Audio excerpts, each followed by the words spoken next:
Chris Lee and Blake Lovell here from Southeastern 14, which is presented by our friends at Stakes. We finish up our SEC football previews for 22 with the LSU Tigers, and goodness, no team in college football has had a ride like LSU over the last 2 years, Blake.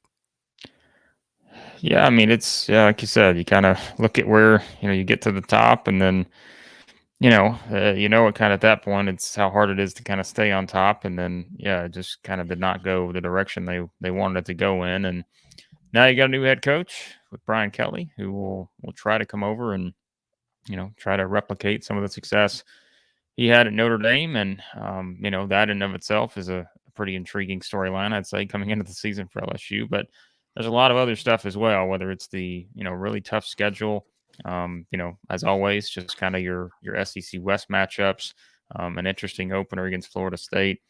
But then you kind of look at the roster. As of right now, they haven't named the starting quarterback. We think we know who that'll be, and just kind of look at the overall depth around the roster, and is it where they want it to be right now, and can they perhaps, it's interesting to think that LSU could be a surprise team, but when you kind of see where they're being picked by a lot of people in the preseason, I don't it's interesting to think about it like a top 25 type team could be a surprise team, but it's just because of how many other SEC teams are in that top 25. So I think LSU is one of the more fascinating teams heading into the season. I don't have a great read on maybe what we're going to get from them, but like you said, it's been quite a couple seasons, and now we'll see kind of where they head with Brian Kelly.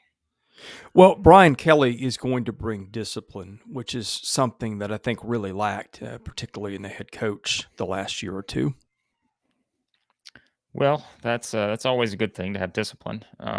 That's He won't get caught in any incidents at gas stations, I'm guessing. well, I mean, look, Brian Kelly's someone too that I think just kind of looking at kind of how he was judged at Notre Dame. I think that's kind of what the Notre Dame job is, and we're not. I'm not comparing and contrasting LSU because the expectations I think for both programs are to play for a national championship every year, and whether that's realistic or not, I think it was one of those things too. Remember, like, it just sort of came out of. I feel like it just kind of came out of nowhere. Like, we just didn't think Brian Kelly was going to be one of those guys that was going to kind of be in the mix. But hey, that's now you're kind of stepping into this role, and that you're not just going up against the Nick Sabans and the Kirby Smarts in a playoff anymore. Like, these are the kind of guys you're going to see year in and year out, and I think it's going to be interesting to see kind of how he builds the team. What are the similarities? What are some of the differences than what he did at Notre Dame? And may not be immediate on some of that stuff because I think it'll take another season to kind of look at the roster and see how it forms. But yeah, it is something where this regime versus the last regime. Last regime didn't win a national championship, and I think that's the standard now you're going to be held to, and it's just a matter of seeing how quickly he can get them there. Well, everything starts at quarterback. LSU has not named one. I think it'll be Jaden Daniels, it sounds like.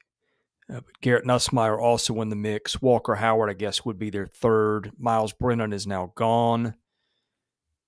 Is it a good thing, a bad thing, or just a thing that we don't know who their quarterback is at this point as we do this on a Tuesday with LSU's opener coming up on Sunday? Yeah, I think we've always talked about this. Sometimes it's just coaches will do it for gamesmanship or those kind of things about not announcing your quarterback.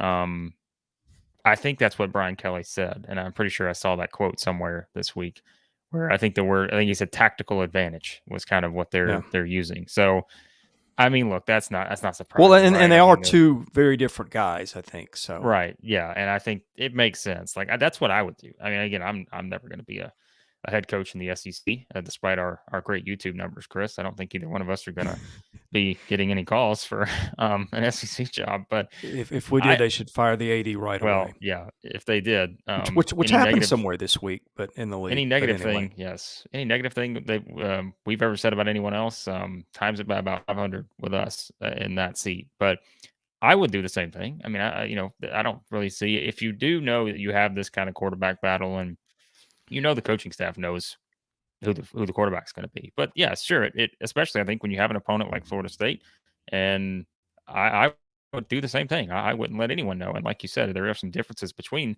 which one you could see. So I do think that helps in that regard. But I'm very interested to see kind of what Daniels does. Again, we're assuming he's going to be the guy. If it's not, then we'll have to maybe redo this and revisit that after game one. But someone who I think it threw for like 6,000 yards or so, a little over that maybe. In his seasons at Arizona State, and um, I I think just having the ability that he has to beat you in a couple different ways, I feel like that's going to be something that you can use in the SEC for sure, where we know how speed really matters and those kind of things. And so, I mean, look, too, you kind of look at some of the offensive. I think it's going to be interesting to see their offensive approach, like just kind of see how things play out on that side of the ball. And again, that's all going to start at the quarterback. So Well, there's some interesting skill position players there. Um, you got Keyshawn Butte, who is probably the most gifted receiver in the league. I mean, he's got NFL written all over him. He's got track speed. He's had a 308-yard game. You got Jake Besh, who's done some things for them. He's been a tight end. I think he's a receiver now. They've got some other guys there who played. Running back is interesting. John Emery Jr., who was supposed to be the next big thing, 3 years ago, just can't get on the field and suspended for I think 2 games to start the season.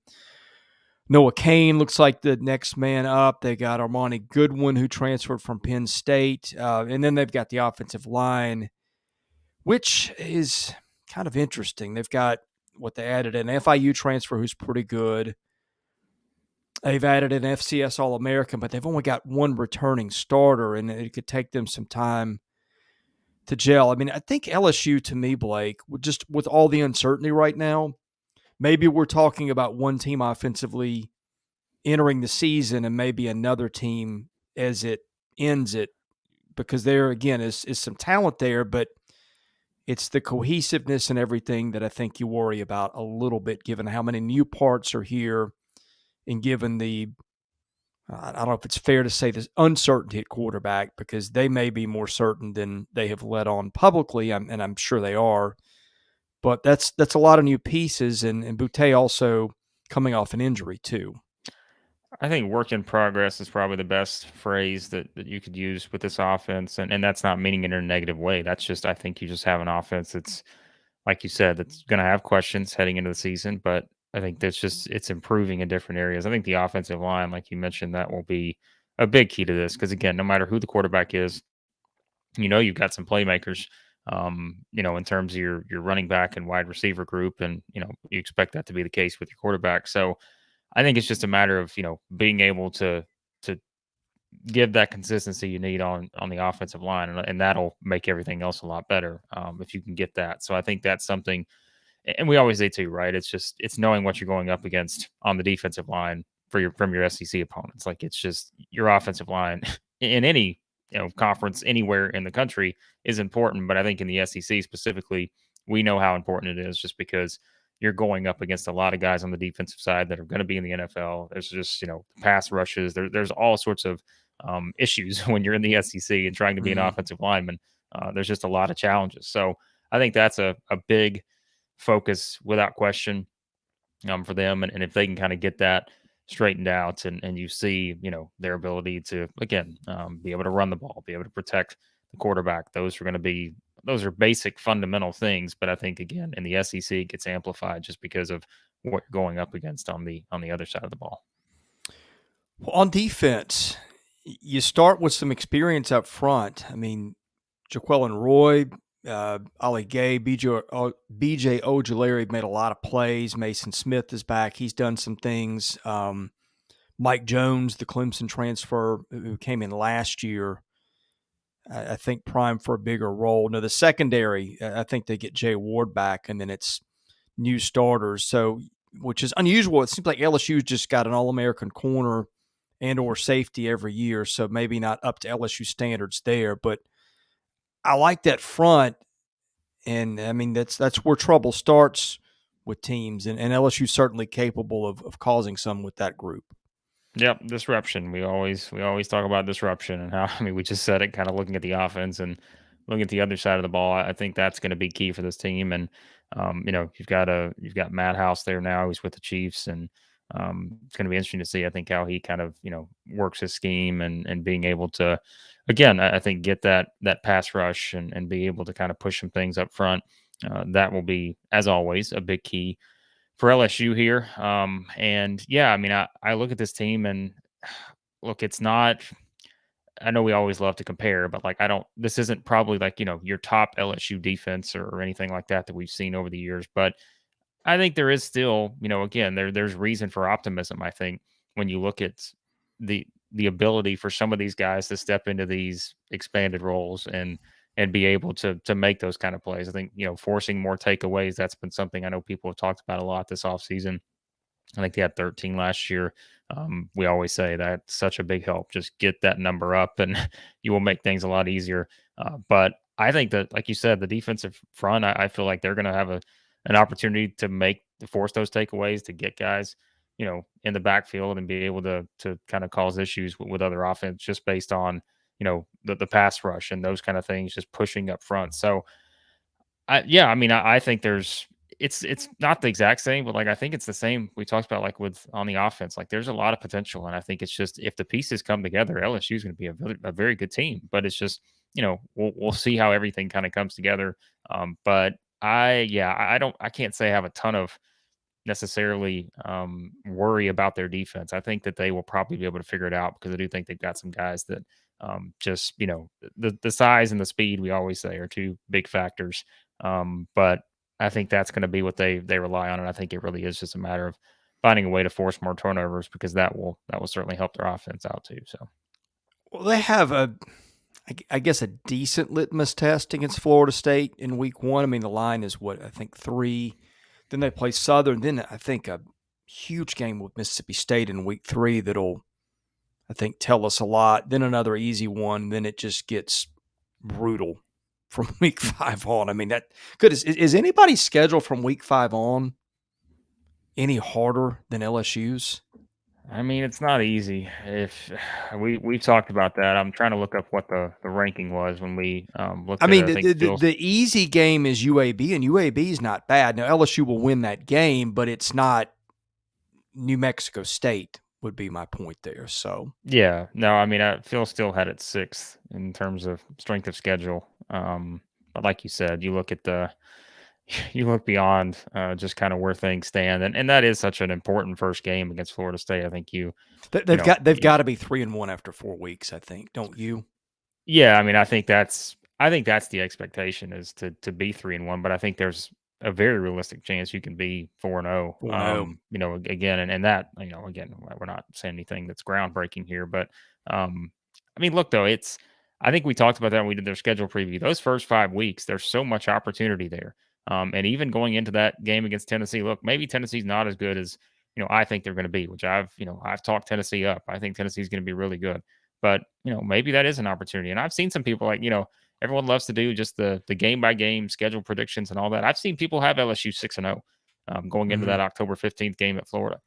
Is that a possibility? Sure it is with the way the schedule sets up.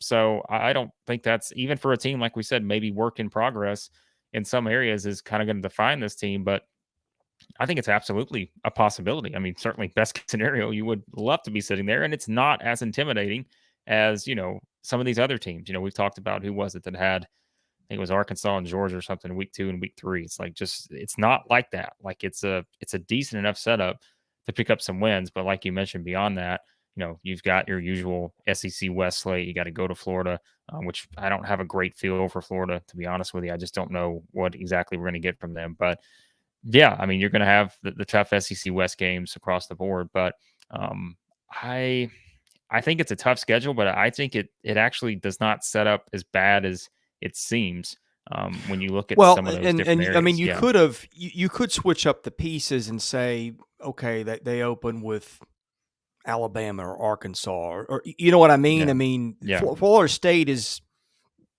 not an easy game, but it's on the easier half yeah, of their schedule. I mean, certainly Southern would be, New Mexico would be, maybe even at Auburn, depending on the state of things in Auburn, which is, I mean, goodness gracious, we could do a whole video on that. I'm sure we will, and we kind of have already. But yeah, I mean, it's like I look at them this way. You tell me if I'm. I could tell you why LSU finishes second and third, and I wouldn't, or in the West, or second or third, and I wouldn't be shocked. I could tell you why LSU finishes sixth or seventh in the Yeah. West and not be shocked. I just don't know. No, and we've said that, or or at least I've coined this. Other people probably have a better feel, but I've said like the four teams in the West that I still, and it's just because I think there's just some of those things that we just don't know. Um, Ole Miss, Mississippi State, LSU, Auburn. To me, I just we've said it. Like, Mhm. if I wish there was someone in Vegas listening to us right now, like, put that bet on the board of what will be the order of finish for those four teams in the SEC West, because I could not tell you. I just think it's going to be very hard to figure out what's going to separate some of those teams. And like I mentioned, I think some teams or some people will have Ole Miss way ahead of that group. I don't necessarily at this point, because they have a lot of transfers, right? And there's a lot of new people, Right. and we want to see how it plays out. We talked about, kind of Mississippi State. Yeah, it's an experienced team, but we still, there's a couple things we don't know. Auburn, you mentioned kind of all the off-season stuff. How does that translate to the field?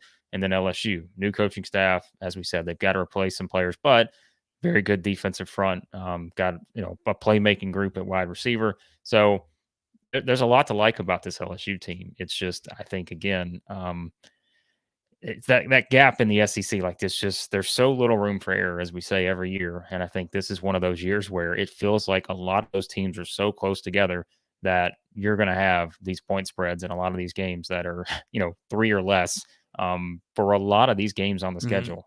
And I just think that's, again, we talk about kind of when you go from one season to the next and how you can have sort of that, um, you know, those games that were decided by 3 points last year that it didn't go in your favor. Maybe they go in your favor this year, and those kind of things. So it will be interesting to see. I mean, I want to look up real quick LSU's projected win total. Because when you look at that schedule, I do think it's very interesting, to kind of see. I see Got to be seven around and a, 7, right? I think it's 7 or 7.5 is what I'm seeing here.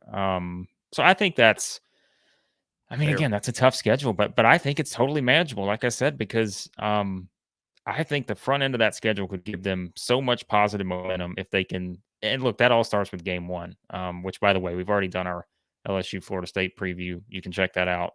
Just, come to the channel here, search for LSU versus Florida State. You'll find it on there. Blaine did his preview for that. And, I think it's totally manageable. It's just, I think that getting off to such a good start with that opening part of the schedule is going to be so important, because, like we said, if you build Mhm. that positive momentum up, everybody's bought in. Brian Kelly's got the confidence as high as it's been since they're winning a national championship. Then you go into that back part of the schedule that is very tough, but you go in with a lot of confidence. And again, you get Alabama at home.